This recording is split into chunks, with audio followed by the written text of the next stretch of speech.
حدیبیہ کا موقع ہے، نبی پاک صلی اللہ علیہ وسلم 1400 صحابہ کو لے کر مدینے سے نکلے مکہ عمرہ کرنے کے لیے، لیکن حالات ایسے تھے کہ مکہ والے عمرہ کرنے نہیں دے رہے تھے اور جنگ کرنے پر تلے ہوئے تھے مکہ والے، اس وقت تھوڑا طاقت میں تھے۔ نبی پاک صلی اللہ تعالیٰ علیہ وسلم نے دیکھا کہ ہم احرام کی حالت میں آئے ہوئے ہیں عمرہ کرنے کے لیے، لیکن یہ جنگ کرنا چاہتے ہیں اور حضور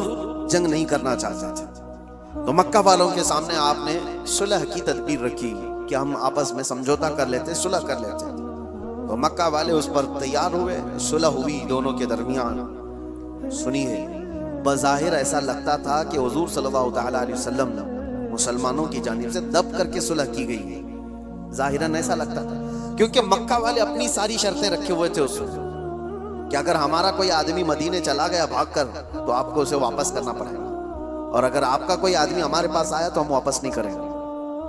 یہ زبردستی کی چیزیں بہت اس طرح کی، ایک میں مثال دے رہا ہوں، انہوں نے سب اپنی حمایت میں ایگریمنٹ کے جو کلاوز ہیں وہ سب لکھوائے اور رسول پاک صلی اللہ تعالیٰ علیہ وسلم کو دستخط کرنے کے لیے کہا۔ تو صحابہ کرام کے دلوں میں بات کیا تھی؟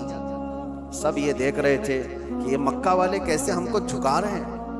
ہم تو جنگ بھی کر سکتے ہیں، جب ہم 313 تھے تب نہیں ڈرے، آج 1400 کی تعداد ہے۔ حضرت عمر صحابہ کے پاس جا جا کر کے کہہ رہے تھے کہ چلو بولتے ہیں رسول اللہ کی بارگاہ میں کہ آپ جنگ کی اجازت دیں ہمیں، ہم ان کے پرخچے اڑا دیں گے۔ پھر حضرت عمر جاتے ہیں کہاں پر؟ حضرت ابو بکر کے پاس، حضرت ابو بکر سے کہتے ہیں ابو بکر نہیں دیکھ رہے تم حالات کیسے ہو گئے،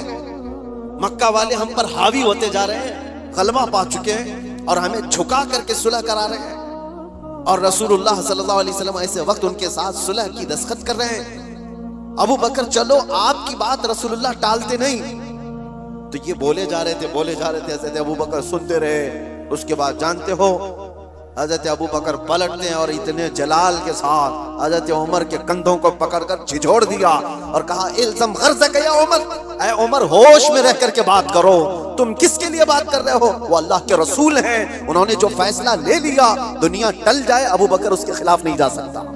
اور پھر دیکھا بھی سارے صحابہ نے، صلح تو ہوئی تھی، ایک سال یہ ایگریمنٹ مکہ والے چلا نہیں سکے، دوسرے سال میرے آقا صلی اللہ تعالیٰ علیہ وسلم